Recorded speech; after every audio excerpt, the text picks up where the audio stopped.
You've been doing your spiritual practice, but for some time your meditations feel bland and empty. It's been ages since you've had a real spiritual experience, and you feel like you're walking through an endless desert. This means you're experiencing what is known as a dry period. And you're not alone. Everybody goes through dry periods in their practice. But it's important to know that there are ways out. If you ignore these and not try to get back your spiritual footing, then the dry period may go on indefinitely, and you may risk losing all your joy and enthusiasm in your spiritual journey. In this episode, we cover 6 practical ways to overcome dry periods in your spiritual practice. So if you're itching to get out of the desert and get back to the oasis of spiritual fulfillment, then don't miss this one. My name is Abhinava, and you're listening and watching Spirit Matters, a podcast helping modern seekers integrate their spiritual practice into their daily life. My co-host Bhajan and myself are meditation teachers with over 25 years of experience, and every week we address a new spirituality challenge. If you like our content, please follow us, rate us in your favorite podcast app, and leave a comment or a review. We really appreciate it. Now let's dive in. So today we're going to talk about dry periods. Have you ever suffered from a dry period in your spiritual life, Bhajan?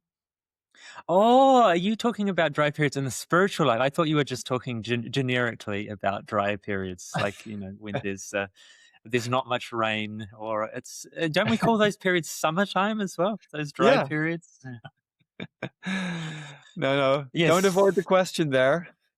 No, I think apparently Sri Chinmoy made a very telling comment about dry periods. Can you remind me what that was?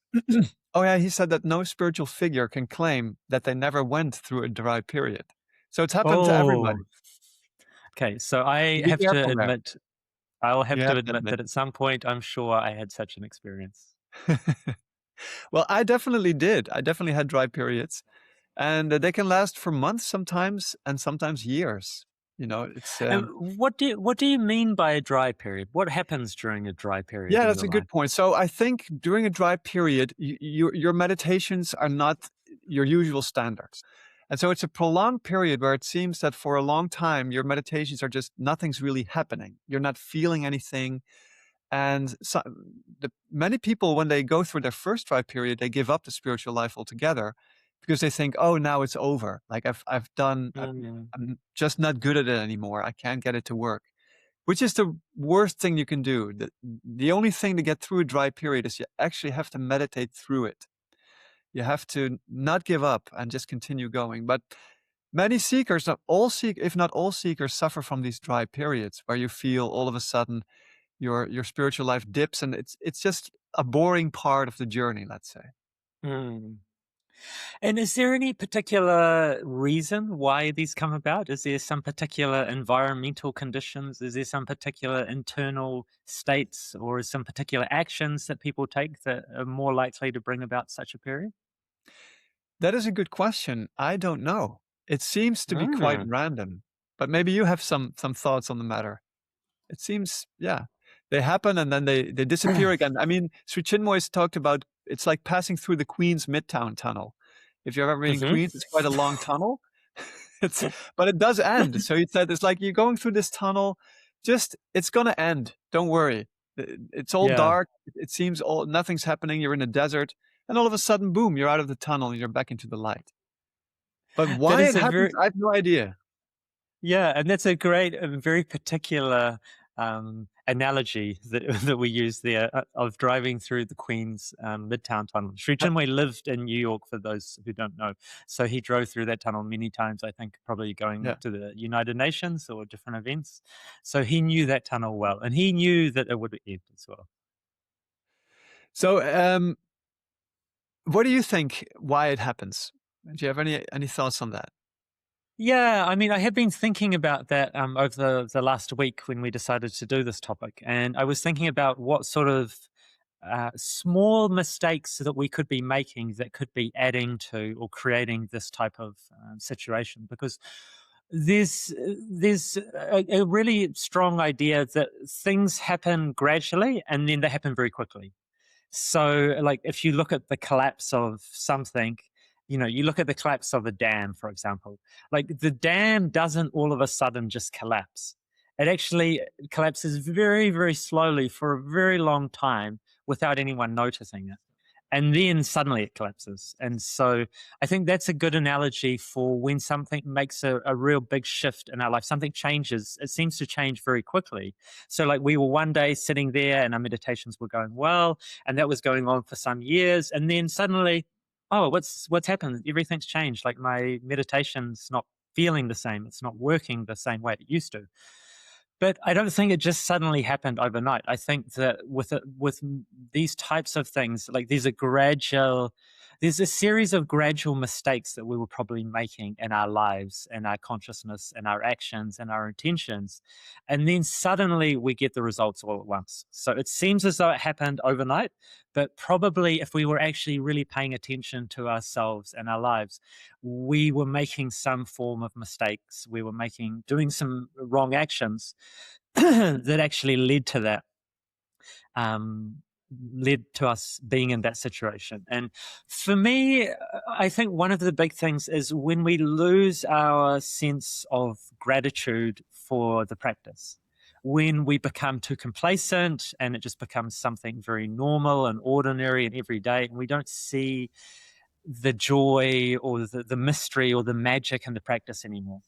Because I mean, there is a big question: why are you inspired to do a spiritual practice and other people are not? And you know, you can think of your friends or your family members or your acquaintances, and you can think so many of them would benefit from having a regular spiritual discipline or spiritual practice. But even if you teach them how to do the practice and you get them started, so many people find it so difficult to keep it up or to find any regularity and discipline with it. But yet you have found a way to do that. And that's a great mystery as to what it is about you. And I think that's something that we should always be grateful for, the fact that we're actually inspired to do our spiritual practice. And when we start to lose that sense and it becomes a chore or an obligation or something that we just do out of routine and habit rather than having any real feeling for it, I think then you're in a dangerous situation because you've lost that special feeling that you brought to the practice, especially in the early years. But I think the longer, I think it's actually a practice to keep the gratitude for having a practice. That's another practice in itself, to keep reminding yourself that this is an amazing thing, that I feel inspired to actually do my spiritual practice, and I feel inspired to try and bring about the best version of myself and transform myself. So I think that's something that people probably take for granted.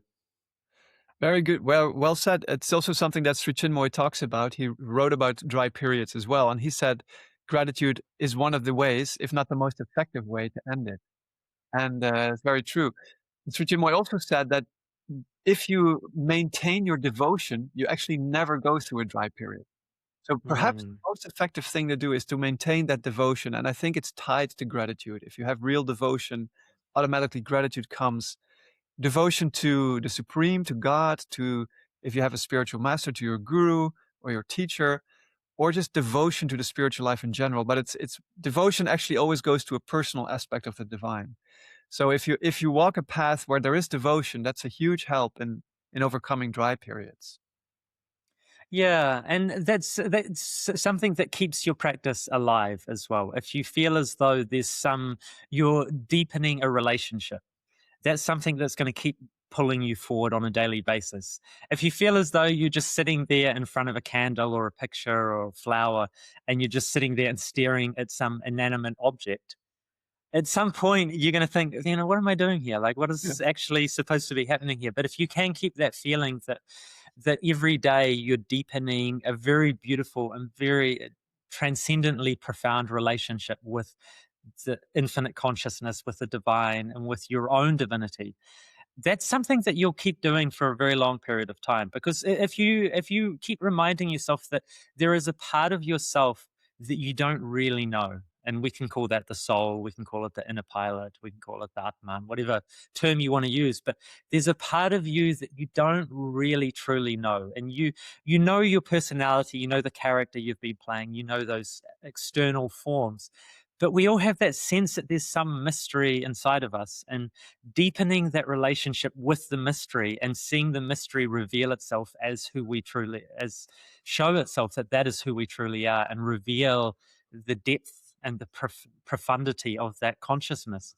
Like that's an exciting journey that you would be like, okay, cool, I want to do that. That is something, you spend so much time talking with your friends or your colleagues or your customers at your Waffle House.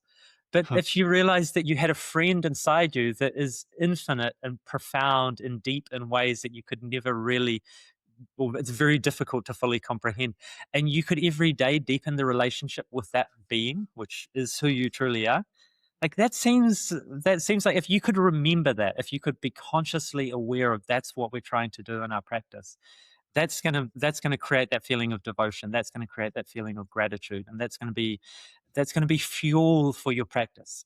That's gonna Yeah, be, absolutely. it's gonna provide Absolutely. momentum. So, Sri Chinmoy actually wrote about ways to overcome dry periods, and we already Good. discussed two of them. So, maintaining gratitude, maintaining devotion. Gratitude and devotion are two ways, but they're a little bit abstract, perhaps, because how do you develop Mm, gratitude? That is a difficult thing. Same with devotion. But there's also a lot of practical ways that we can overcome dry periods, and Sri Chinmoy mentioned four of them. So, just wanted to discuss them with you. Starting with good. the first one, he said, read spiritual books written by either illumined or realized souls or real devotees, people with real true devotion. And if you are in a dry period and you read a spiritual book like that, that is really written from the heart, from the soul, Sri Chinmoy said, tears will come. These kind of spiritual tears from within, they will come to the fore. You're reading about some devotee's devotion to his own master, and then your own devotion will spring back to life. And actually, I did have an experience of that myself. In the year 2000, I went through a really dark period, let's say, in my spiritual journey, quite a dry period. And I started reading the Srimad Bhagavatam, which is the Hmm. story of Krishna's life, about his childhood and growing up in Dwaraka. And he had all these wonderful experiences. And it's a book really full of devotion. And it really helped me to bring back some of the devotion that I felt was slipping away from me. So when I read that book, I resonated, and my spiritual fervor came back. So it did help me a lot. Yeah, because I mean, a book is not just the words that are written on the page. There's a consciousness, and it's like the words written on the page are some embodiment of a state of consciousness, and so the consciousness is put into it by the author and the person writing the story. And when you read those books that are coming from that state of consciousness, that are coming from that devotional, spiritual state of consciousness, and especially if during your dry period you've found yourself drifting away from that, you've somehow wandered off into the desert, and you remember that there was some feeling like that, but you can't put your finger quite on where it is or how to get there again. That's such a powerful way to bring yourself back to that is by reading those words and reading those books, and especially if you can read them from a very open heart based place. If you're just reading them with your mind, it's still going to remain dry. You're still going to remain stuck in this dry period. But if you can bring yourself down from your mind into your heart, and when you read someone telling the story of the actions of their master or their teacher or a great spiritual figure or their love of the divine, it's going to rekindle something inside you that you've perhaps lost in some ways. So I think the book spiritual writings is a really powerful way, and just to remember as well that it needs to be read in the right way as well. It can't just be read like, okay, I have to sit here and read 10 pages of this book and Yeah. just quickly skim through the words. It's like you really need to try and align yourself with the consciousness and the energy that the author is putting into the book. Yeah, it's not just gathering information. That is not Yeah. spiritual reading. It's really connecting yourself with that higher consciousness. So that's a Yeah. wonderfully practical way to. Do you have some recommendations for these devotional books? Like, where can people find them? Or do you have some examples? Oh, yeah. I mean, there's a lot of ones that many spiritual seekers have found really useful in their early days, and something like Autobiography of a Yogi by Paramahansa Yogananda. That's for many people that was a great gateway Yes, into the spiritual life, because it's a really interesting and gripping story, and it's got all these wonderful characters, all these great yogis that he meets in the Himalayas, and so I think that's a really that's a for beautiful me, one. that's a great doorway into that sort of books. If you want to learn more about devotion, then the Gospel of Sri Ramakrishna is a really good one, because it's Sri Chinmoy actually commented on that book. There's nectar flowing from every page. There's so much devotion Mm, in that book. And so, yeah. and just to put a plug in for our own master, I find the book Beyond Within from Sri Chinmoy, or Everest Hmm. Aspiration, really beautiful books also to rekindle some of that lost aspiration and inspiration. Yeah, actually, one book that I found really profound in my own spiritual life is Night Boats by our friend Janaka, who's a member of our spiritual community, Yeah, and what's his writing name again? Alan. um, Alan Spencer. Is that right? Yes, Alan Spence, I Spence. think. Yeah. And yeah, this is a book that's a really remarkable book because it's written from the first person perspective of the great Zen master Hakuin in Japan. And so it's an amazing book because it tells this amazing story of Hakuin's life of being an aspirant, or going from a young boy to becoming an aspirant to having his own realization. But the fact that it's written from the first person perspective, it makes it really rich and full because he's really filled in a lot of the inner aspects of the experiences that Hakuin was having. And I know that Janaka himself, he's a member of our spiritual community, the Sri Chinmoy community. But members of the Zen community who've read this book have found it so unbelievably powerful and transformative that he's been invited to many events to speak on Hakuin's life.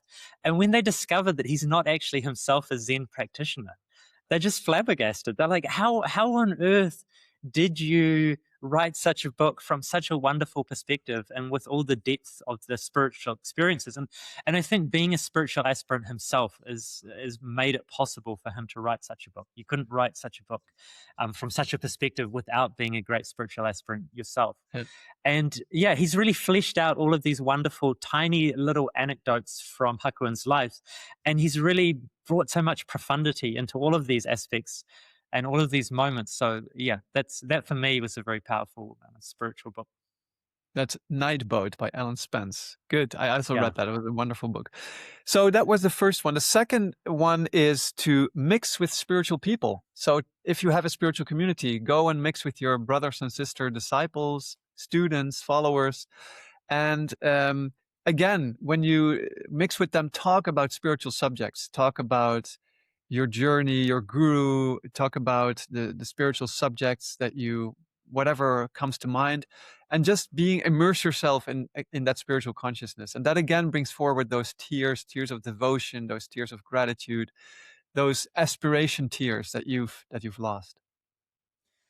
And it's one of those things that in those moments where you are feeling that you're not feeling so spiritual, or your meditation's not feeling so profound or deep, you often shy away from spending time with people, fellow practitioners, because you somehow feel as though that you're not in an aspiring or an inspirational place, and so you don't want to be around those sorts of people.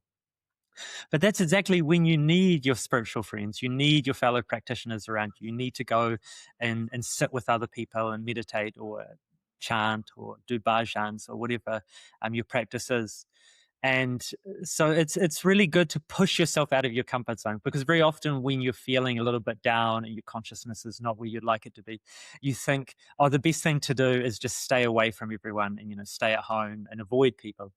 But in fact, that just simply prolongs the experience. And when you can really dive into a community, you'll very much more quickly pull yourself out of that state.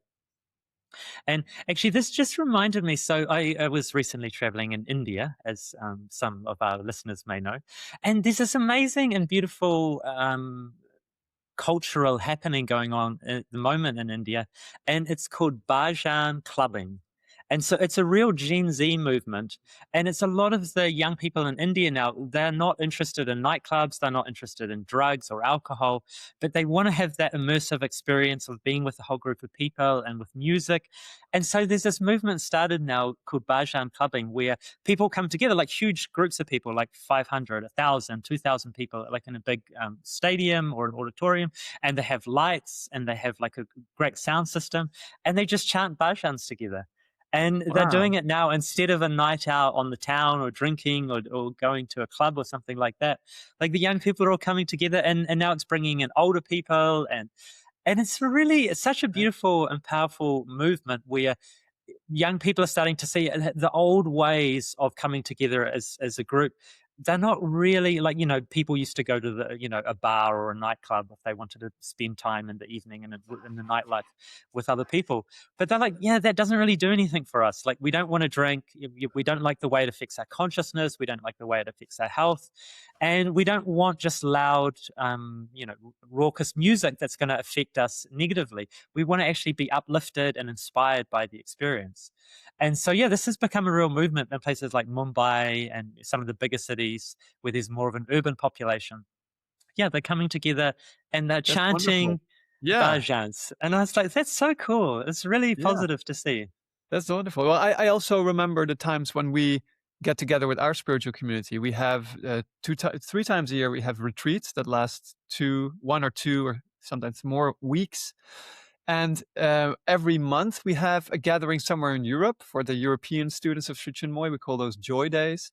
And those gatherings, when you mix with your spiritual family, they're so uplifting. Like I always leave from that with a totally heightened sense of my spiritual journey and my aspiration and my inspiration. They always boost those things. So it's just mixing with other people. And I think there's something going on the inner level when you mix with others who are also practicing that. Sri Chinmoy commented on that. It's like your soul is taking something from their souls, and their souls are also taking something from your souls, and you may not even be aware of it. So there's something Mhm. happening in the inner plane that is so significant if you mix with spiritual people that you don't get when you just go through life by yourself. So there's a real asset. That's the asset of the community. That's so Yeah. important, and especially going through dry periods when you can be with your spiritual family and gets you're just borrowing some of their perhaps they're going through a great time spiritually, and that can help you. And even sitting in the meditation hall together, like doing group meditations. Sri Chinmoy also commented on that. Like when you are in a low consciousness or it's not working for you or you're not meditating well, and the person sitting next to you on the cushion is having a really good meditation, then just automatically by you sitting next to them, something of that will rub onto you. So that really helps to also meditate together and practice together. Birds of a feather flock together. Well said. A, we can be a beautiful flock flying up into the sky together. Ah, you're so poetic today, Vajan. Is it the Hmm. green backdrop? Possibly, yeah. What is the spiritual quality of this type of green, do you think? Ooh, that's a tough one. There's several greens. I know that green is Yeah. generally newness, but Yeah. yeah, this must have some poetic depth to it. So I love it. Okay, we've done 1 and 2. Number 3 is, as Sri Chinmoy said, repeat the name of God, your guru, or if you have a spiritual name, your own spiritual name. So doing some Mm. japa, repeating the sacred names also brings you Yeah. back, because it's much easier than just meditation. When you're meditating, you have to be quiet. And sometimes when you're going through a dry period, it's really boring. It's just like nothing's happening. You have to sit still. You have to kind of control your mind and your thoughts. But if you are repeating the sacred names, then you're doing something, and it's for the mind. It's much easier to do, and it is such a powerful practice because the sacred names, they do have a real consciousness to them. And if you just repeat them over and over, then the consciousness slowly is released, and it can lift you up. So it can really lift you out of a dry period as well. Yeah, I remember a really interesting thing that Sri Chinmoy, he talked about this, and he said that early on in his life, he felt as though the only true mantras would come from the ancient mantras or the Sanskrit mantras or from the Indian tradition. He felt like these were the most powerful mantras. But then after some years in the West, he discovered that you could actually make wonderfully powerful mantras with English words as well. So a lot of people are familiar with some of the Indian mantras, the most famous being Om, but there's also Shanti, and there's a whole plethora of different mantras you can use for different reasons. But Sri Chinmoy himself said that some of the most powerful and profound ones that he wrote in his Western years were actually in English. And so I think that's nice to know as well, that if you have, I think what's really wonderful about Sri Chinmoy's creative um, outpouring is there's something for everyone in there. Like, you can go through and even like if you're looking for a mantra for yourself, like Sri Chinmoy didn't give out specific mantras for particular people. There's some traditions where you would be given your own secret and sacred mantra. And Sri Chinmoy didn't do that. But you can so easily find in his poetry and his aphorisms just one or two lines that really strike you. Like you don't need a whole poem even. Like you can find, like I've got one line of one of his poems: "Love is the meaning of life." And I just love that one line. Like I don't need to repeat, the whole poem to get the feeling. Like just that one line, each line encapsulates some particular quality in consciousness. Yeah. So if you are looking for something to repeat and you've tried some different things, like going through and actually trying to use your heart and look through and feel and find a word, a phrase, a sentence that really captures something that's meaningful to you at that moment. And that's going to change over time. But if you can find something that really feels personalized and you feel it's beautiful, and then repeat that over and over again, you're first of all creating that beauty in your life. You're bringing that beauty in. But also, it's got that consciousness, it's got that depth to it, which is going to help you deepen and get back into your practice. And one other thing I'll just say as well is it seems as though that when we are having a dry period, we're in some way out of alignment with the spiritual flow or the spiritual truth. So we've like, and like I was saying earlier, I think we've made many small mistakes that have led to us kind of falling out of the river, or falling out of the boat. And so we're kind of wandering around in this rocky, barren area. And where we're looking to be is very close by. It's not that we need to go some tremendous distance to get back into alignment with the spiritual life and the spiritual practice. But we just found ourselves a little bit parallel. We're not quite where we should be. And doing all of these practices, doing japa, doing your meditation, doing spiritual reading, all of these things help get us back into alignment with that spiritual flow, the flow of spiritual energy that should be passing through us. And so that's for me another reason why the mantras and japa could be really useful, because just by doing that, we're getting ourselves in the right frequency, the right alignment, the right relationship to the divine again.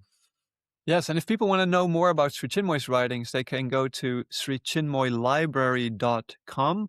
It's a wonderful resource website with almost all of his spiritual books are there, and you can look on the alphabet, the letters to get to his writings. And he's written 3 major poetry series, which are full of these little gems, these little mantras, almost mantra quality poems. Yeah. They're the 10,000 flower flames, the 27,000 aspiration plants, and the 77,000 service trees. So those are titles of his major poetic works.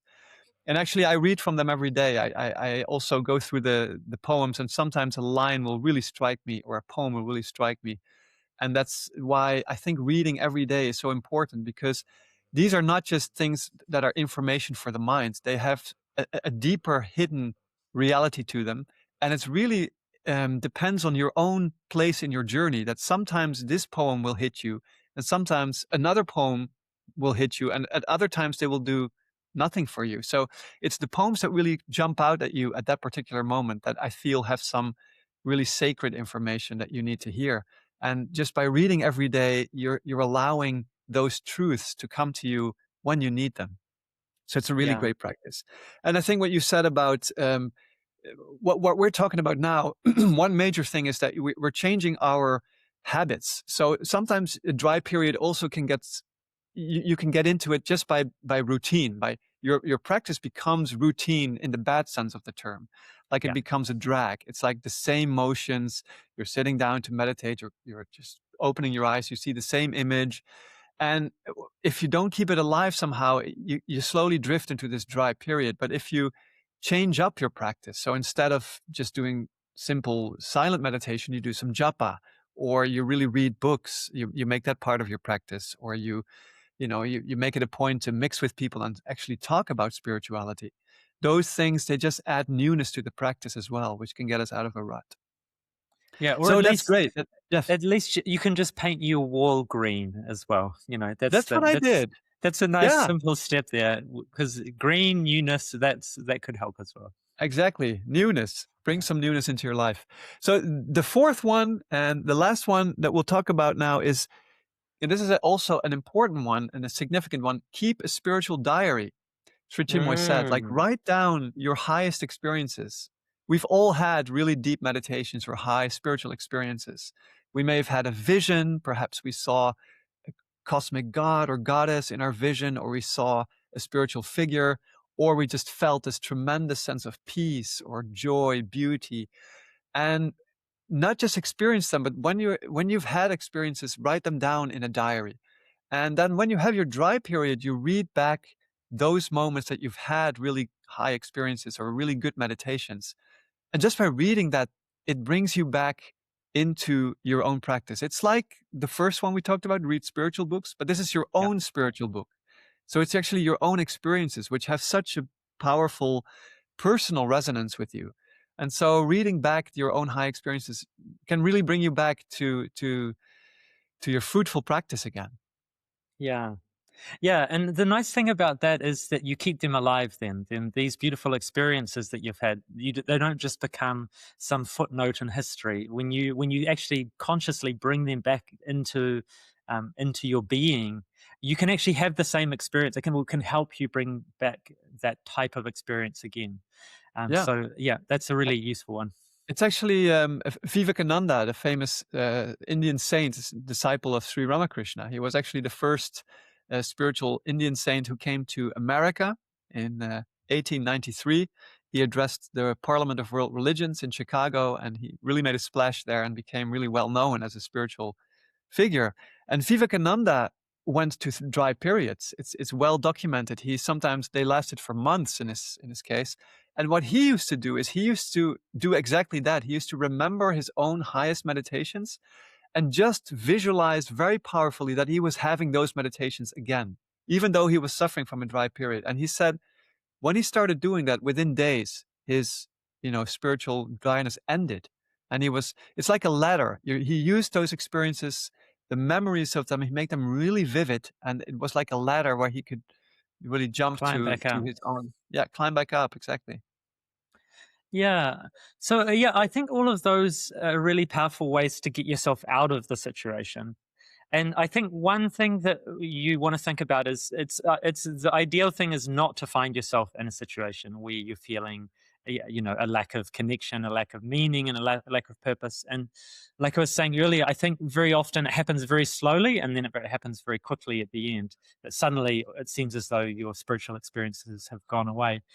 And one of the reasons for this is as human beings, we're really good at self deception and justifying things to ourselves.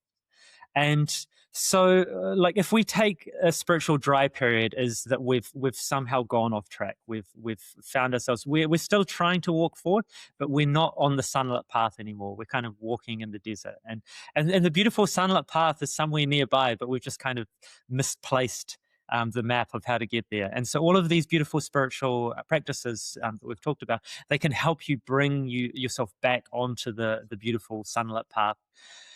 But one of the great things you can do is to stop yourself wandering off the path to begin with. And one way I think that we can do that is to really be at least once a week, it might be every day, like really check in with ourselves and ask ourselves, like, where am I out of alignment with my soul? Where am I acting? Which areas of my life am I going in the wrong direction? Am I doing things that don't actually align with myself anymore? Because it's very often in our day-to-day life, sometimes it's much more expedient to take a shortcut, to cut corners, to do something that doesn't really resonate with who we're becoming anymore. And each time we do that, it's a vote for the old version of ourselves. It's a vote for the sneaky or the devious version, or just the mundane human version of ourselves. And it's very easy for these things to start to slip into our lives. Like, we talk harshly to the checkout operator at the supermarket because we're tired and we're on the way home. We don't give them any of our attention, and we just snap at them, when they say something to us. And it's these little actions that we take that all of those things compound. They're the slow poison that actually ends up with you feeling disconnected and lacking inspiration. And so if you can really like at least once a week, sincerely check in with yourself and feel like, okay, this week, which actions did I take And you'll feel it. Like if you just ask your soul, like, tell me where I'm going wrong. It's never that like, oh, I don't know. It's a total mystery. It's like, oh yeah, there was that moment, there was this moment, I said this to this person, I did that, I gossiped with that person. And just doing that and checking it and being sincere with yourself will actually help you falling into the traps, because once those things become unconscious and habits again, then it's much harder to get rid of them. If you can keep all of your actions in the conscious frame, or as many of them as possible, then you have freedom to choose how you're going to act. But once you start being snarky to people, or being unkind or cruel or any of these things, you don't want them to become unconscious habits that you start acting out, because those things will definitely lead you away from the directions you're trying to head in. And it's almost like we've talked as well about the scale of the old balance scale, where you put weights on one side and weights on another side, or an object on another side. And that's the same with our consciousness. And we're doing all these things where we're trying to bring our consciousness up. But if we're also in the times when we're not consciously doing our practice, if we're indulging in gossip and cruelty and harshness and anything that's not in alignment with what we're trying to become, these things will always be trying to pull us down. So if we can try and become aware and conscious of those things, and consciously let them go from our lives, to choose not to take those paths and make those choices, that will really help. That will really help you, or you get the full benefit from all your spiritual practices, and will really help you keep in the flow of your spiritual life. And there's an aphorism by Sri Chinmoy, I think, that resonates with what you were saying about our capacity for self-deception. And he wrote, "We make no progress because most of the time we are unthinkably blind to our own shortcomings." Mm, That's a big one, right? We're just so. The funny thing is, other people see them. They're yeah, quite, and we see them in other people. That's not so difficult. But if it yeah. comes to ourselves, we very often glance over them. We think we are the masters of disguise. We know we did something wrong, but we think probably no one noticed. There's no way anyone could have seen me doing that. Yeah, But it's really foolishness that you could think that you can. There's a great saying that no one really gets away with anything. yeah. You think in this Well, that's moment, oh, karma. I tricked everyone. I did this sneaky thing and no one noticed. But I really think in some way, the quality of your life, like your life as a whole, in some way is so determined by the actions you take when no one is watching. Yeah, So many people are masters of putting on the mask and putting on the right face, and they can turn up in public and look amazing and seem like they're such a wonderful and holy person, and they're doing such good things in the world. But then in their own lives, when no one's watching, they're doing all sorts of unthinkable and unspeakable actions. And we don't want to be that person. We really don't. And it makes such a difference where if uh, if you can live your life in a way that if someone was watching you and saw every action you take, and you would still be proud of your life, that's such a powerful place to live from. Because when you have these dark parts of your being that you're trying to hide from the world, there's always this sense of insecurity and fear and worry that people will find out what you're really up to. And everyone's doing something that they're not perhaps proud of, but it's trying to minimize those things and at some point give them up. And when you can do that and really live a life that's really well integrated, that you're really integrated with who you want to be and how you're actually acting in the world, you suddenly feel the sense of peace in your life that you've really never felt before. Because when you're acting as someone in the world, but then in your other parts of your life you're doing stupid things that you know you shouldn't be doing, there's always a sense of worry or fear that people will find out what you're really doing. And if you can get rid of that sense, if you can really like make sure that all of your actions are in alignment with who you want to become, your life suddenly becomes so much easier. It's like when you tell a lie, it's like then you have to tell another lie to protect the first lie. And it's the yeah, same in your own life. If you've got one thing that you're trying to keep secret from people, it takes up so much time and energy. And then you have to put all these, you have to put so much time and energy into keeping all this falsehood, hidden from everyone. yeah. It's so much easier just to get rid of those parts of your life and really try and align yourself as well as possible with your highest ideals. And I would say at least be honest to God. If you're doing Yeah, something that you feel cannot brook the daylight, just yeah, at least confess to the relationship you have with the divine, because yeah, when you know that God sees everything, and even if you don't believe in God or you have struggles with that, act as if God exists. So that's a really yeah, wise thing. I always feel that Jordan Peterson taught us. It's like I I act as if God exists, which is a great strategy for life. So even if you struggle with the idea of a personal God or somebody who watches everything or whatever, then just make do as if he exists and have a and strike up a conversation. You'll be surprised that answers will come, and perhaps not the way that you expected them to come. And then when you develop that relationship, he's really a friend, or she, or whatever form you want to give that. They become your best friend, your closest friend. And you cannot hide anything. You don't want to hide anything from your best friend. yeah. And if we take it seriously that there are other souls in the universe that are perhaps not incarnate here on Earth, like we have our friends and we have our family who are watching us here on Earth. But if we really take it seriously that there is a whole inner world full of billions of other souls that are waiting for their opportunity, or perhaps even just watching what is happening here on Earth. If we imagine that those souls, perhaps in previous lifetimes, were our father or our brother or our wife or our sister or our friend, and if we imagine that they're watching us living our life right now, and this is really what I feel, that there's this whole inner reality of souls, and they can see what's happening here on earth. And the people who have goodwill for us, they're really there in the inner worlds cheering and supporting us. And they really see us at all times. And they see us because I really felt this, that sometimes in my life, I've been really at my limit. Like, let's say in running, because running is a really physical, clear, you can really know when you're giving everything you can. And you get to this point, whether it's in a race or in a workout, and you feel as though I don't think I can carry on. It's like too hard. It's just too intense. The intensity is like at 11 out of 10. And you think, I'm going to have to just give up. I'm going to have to back off.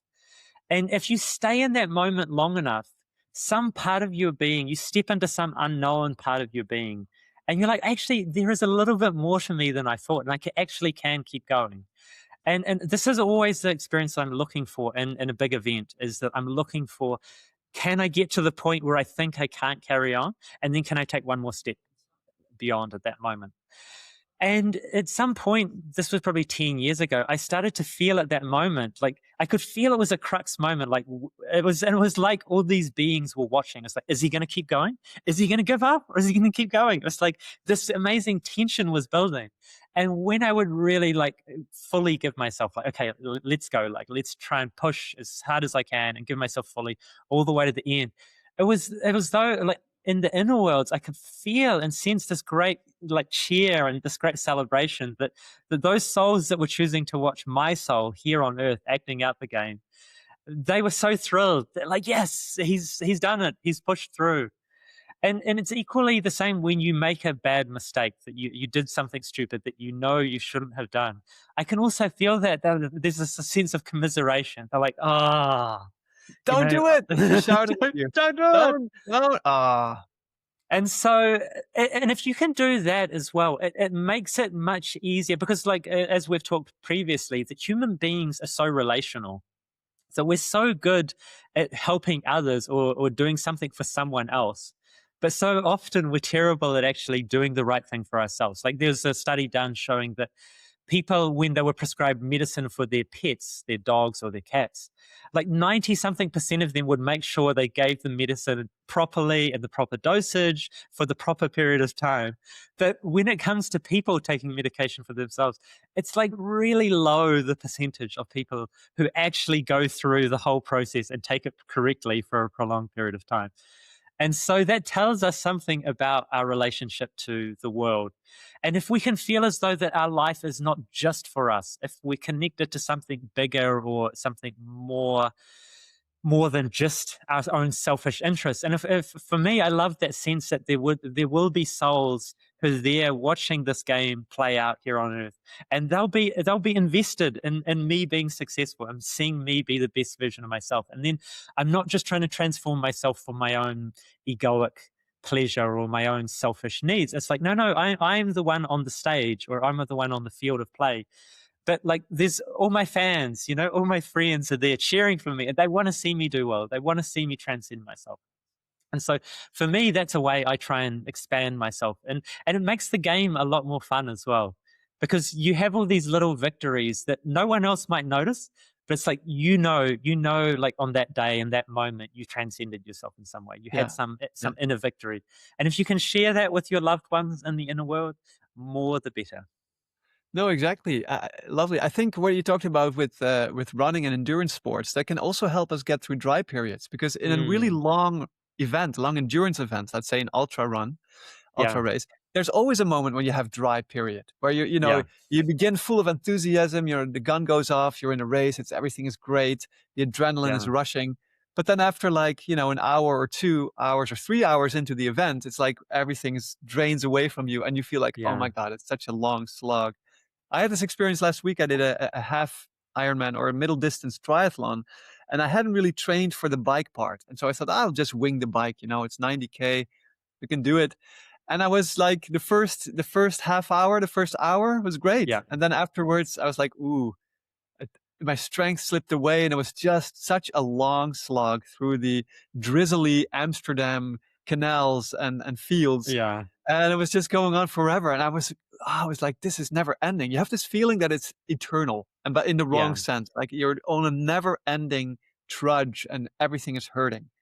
yeah, But this also shall pass. I mean, you yeah. just have to never give up. You just have to go on. And I just went on, went on, went on. And then finally the bike leg was over, and the run came. And that was my strong part. So I was happy then. But it's such a good lesson to feel dry periods. They don't last. They don't last. And even the bad patches in the marathon, they don't last. It's just a bad patch, and there's light at the end of the tunnel. So never give up. That's a really strong strategy for dry periods. Just go through. And the other thing to think in those situations is the only way out of that experience is by going through it. Like you've got two options. Either you give up, you stop, you get off your bike, and then you're done. And then Yeah. like, but what does that teach you, and what does that tell the world about who you are? Like it really is not the message that you're wanting to convey to yourself or to the world. But the other option is just, okay, like this is it. This is the experience. And like the only way I'm going to get out of this thing is just by going through it. So just like dive into it as deeply as possible. And I have to do a lot of long haul flights to get anywhere from New Zealand takes an inordinate amount of time. And so people think, like, I take a lot of like 14 or 16-hour flights. And so for my friends in Europe or my friends in America, they think, oh my God, like how on earth do you put up with a 14 or 16-hour flight? And what I do in those situations is I tell myself that this is the rest of my life. This experience of being on the plane is never going to end. Like I'm going to be here. This is all I know is being on this plane. And so I take away the sense of there being somewhere, a destination, because the suffering comes from thinking, oh God, I want to just be off the plane now. Like if you're on the plane and you're wishing you were off the plane, it's like that is bad luck for you, because maybe you've got 8 hours, maybe you've got 10 hours still to go. But if you can really convince yourself, like this is all that exists, like this is all that I know is being here on this plane. And then I'm just, okay, let's make the most of being here. So I'll meditate for a while, I might watch something, I'll sleep for a while. And I never have a sense that I'm trying to get off the plane. It's just like I'm trying to embrace the experience of being on the plane as powerfully as possible. And this has made such a difference. It makes my flights go so quickly now because I'm not counting down the hours and minutes and seconds until I get off the plane. It's instead, I'm on a plane. This is reality. Well, this is all I'm doing. I'm here. I'm experiencing this. And I think that we can use that in so many different situations. So, for example, when you're on the bike, the bike is suffering when you wish you weren't on the bike. When you Yeah. accept, okay, all I have is the bike. This is all there is in my life right now is being here on the bike. And you can just keep yourself focused of being there, turning the pedals around, trying to ride the best possible lines. Then like time speeds up again. Time drastically slows down when you're wishing you were doing something else. As soon as Yeah. What is that about time? Jeez. yeah, it's so interesting that as soon as you wish you weren't doing what you were doing and you were doing something else, suddenly the experience of what you're doing seems to drag out for an inordinate I period of know. time. So like really be there with whatever you're going through and Yeah. whatever is happening in your life, and it will pass through so much quicker. Don't try and run away from reality, because reality has a way of always tracking you down and teaching you a lesson. So that's Totally. that's my thoughts on the Yeah, I matter. love that. I love that strategy for the long flights or the long bike rides. Just be very present. Feel that that is your life at the moment. Yeah. And we can always think of Mother Teresa, right? When we're really going Yes. through a bad patch, she had a dry period that lasted 49 years. Yeah. Okay, so we talked about this in our Dark Night of the Soul episode, 2 episodes back, which is really a good episode if you want to watch. This is a little bit different from a dry period, perhaps. But I mean, she did not feel the presence of God for the last 49 years of her life when she started her missionary work in Calcutta. And she wrote about this to her spiritual friends in the church and higher ups, and really was just suffering from it. And but she never gave up. She kept on doing her work and inspiring the world and being a super amazing person. But yeah, she had a really rough time of it. Yeah. And that's sometimes good to remember. It can always be worse, you know? Perhaps you're Exactly. going through a period for a couple of months or perhaps maybe even a few years and think like, okay, Mother Teresa, just think of 49 years. That's not how long your tunnel is going to be. Trust me. Yeah, yours is just the Queen's Midtown Tunnel, and it Yes. seems long at the time, but very soon you'll pop out into the bright lights of Manhattan. And that may be a wonderful note to end today's discussion. Thank you, dear listeners, very much for being with us. And if you like our content, we appreciate it if you can rate us in your favorite podcast app, give us a comment or review us, and subscribe to our channel. And we'll be back next week for some more. Bhajan, any last departing words? Be here now. That's all we've got. That's all that's needed. Bye, everybody. Bye-bye.